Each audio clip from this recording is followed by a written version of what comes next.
IAS institute నిర్వహిస్తున్న all India scholarship exam pass అవ్వండి. 2 years ఫీజులో 50% మాత్రమే పే చేయండి. కోలీవుడ్ షేక్ అవుతోంది, టాలీవుడ్ కూడా షాక్ అవుతోంది. ఏంటి విషయం అనుకుంటున్నారా? తారల మధ్య విభేదాలు తారాస్థాయికి చేరడమే.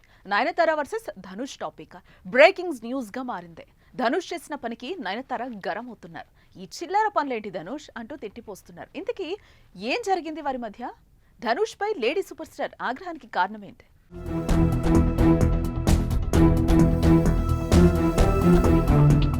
2022లో డైరెక్టర్ విఘ్నేష్ శివన్ను నయనతార ప్రేమ పెళ్లి చేసుకున్నారు. వారి వివాహం చాలా గ్రాండ్ గాను జరిగింది. వారి అనుబంధానికి గుర్తుగా 2 పిల్లలు కూడా ఉన్నారు. అయితే నయనతార వ్యక్తిగత జీవితానికి సంబంధించి ఆసక్తికర విషయాలను నెట్ఫ్లిక్స్ లో Nayanthara beyond the fairy tale అనే పేరుతో ఒక డాక్యుమెంటరీ రానుంది.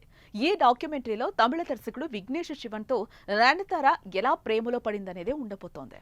అనేక అడ్డంకులు సవాళ్లను దాటి ఈ డాక్యుమెంటరీ నవంబర్ 18 నుంచి స్ట్రీమింగ్ చేయనున్నారు.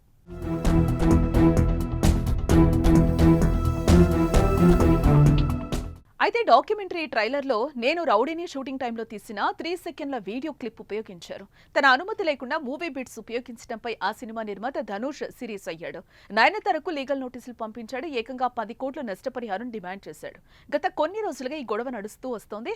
ఇరువురి మధ్య రాజీ కుదరకపోవడంతో ఇప్పుడు నయన్ ఓపెన్ అయిపోయింది. ధనుష్ పై సంచలన ఆరోపణలు చేస్తూ ఇన్స్టా వేదికగా 3 పేజీల పోస్ట్ పెట్టి ధనుష్ ను తిట్టిపోసింది.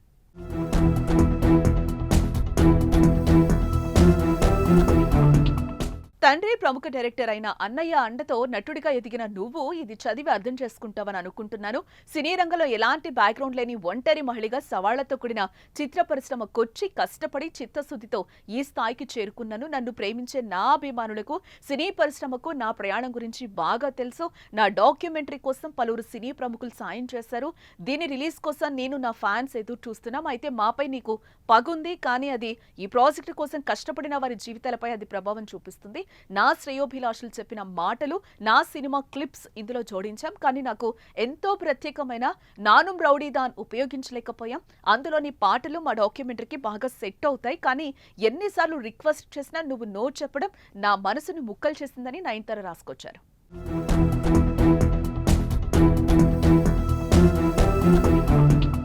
బిజినెస్ లెక్కల పరంగా కాపీరైట్ సమస్యలు వస్తాయని నువ్వు ఇలా చేస్తుంటావు అనుకోవచ్చు. కానీ చాలా కాలంగా మాపై పెంచుకున్న ద్వేషాన్ని ఇలా చూపించడం వల్ల మేము చాలా బాధపడాల్సి వస్తుంది.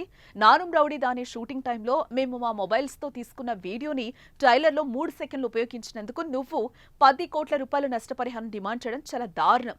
నువ్వు ఇంతలా దిగజారుతావు అనుకోలేదు. దీన్ని బట్టి నీ క్యారెక్టర్ ఏంటనేది అర్థమవుతుంది. నీ అభిమానుల ముందు బయట నువ్వు ఎంతలా నటిస్తున్నావో తెలుస్తుంది. మాతో మాత్రం అలా ప్రవర్తించుకో. సినిమా సెట్లో ఉన్న వాళ్ళందరి జీవితాన్ని శాసించే హక్కు నిర్మాతకుందా?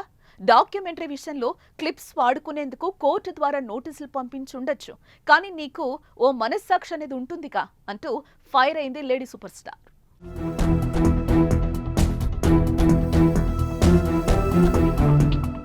సినిమా రిలీజ్ అయి 10 ఏళ్లు దాటిపోయింది. అయినా సరే ఇప్పటికే బయటకు ఒకలా లోపల మరోలా నటిస్తూ ప్రపంచాన్ని ఎలా మోసం చేస్తున్నావు? ఈ మూవీ గురించి అప్పట్లో నువ్వు చెప్పిన షాకింగ్ విషయాలు నేను ఇప్పటికీ ఏవీ మర్చిపోలేదు. నానుం రౌడీ దాని బ్లాక్ బస్టర్ హిట్ అవ్వడం నీ ఈగోని హట్ చేసిందని నాకు తెలుసు. 2016 ఫిలింఫేర్ అవార్డు వేడుకలోనూ నీ అసంతృప్తిని బయటపెట్టావు. బిజినెస్ లెక్కలన్నీ పక్కన పెడితే పబ్లిక్ లో ఉన్న తోటి వ్యక్తుల జీవితాల్ని ఇబ్బంది పెట్టడం ఏమాత్రం సరికాదు. ఇలాంటి విషయాల్లో కాస్త మర్యాదగా ప్రవర్తిస్తే బెటర్. తమిళనాడు ప్రజలు ఇలాంటి వాటిని సహిస్తారని అనుకోను.